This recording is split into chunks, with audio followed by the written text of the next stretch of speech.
The verse on the Jester for Jesus website for today is from Psalm 77 and verse 11, and it's just the first part of that verse. It says this: I will remember the deeds of the Lord. There are so many things that we have these days that can help us to remember stuff. I mean, we have a diary, we can have a calendar, we can have our mobile phone that can, we can put a reminder on our phone that it'll ping at us.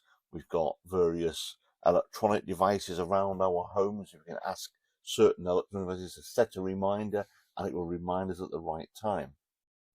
How do we remember the deeds of the Lord? Or how do we remember what God did? By reading the Bible. And these books here are helping to remember the things that God says in that Bible. I've got so many books on my shelves that are Bible commentaries and Bible studies and surveys of the Bible and Bible explanations, etc., and help me to remember the stories and connect them together. I'll remember the deeds of it. That's what God has done.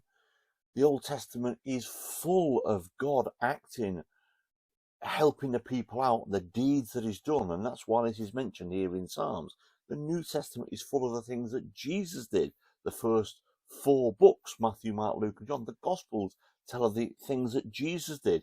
Then he threw into Acts the Apostles, the things that the apostles did following Jesus' death, then into Paul's letters, reminding of what God had done for Paul and the people that Paul was speaking to. There's so many things, we just have to read it. How do we remember, though?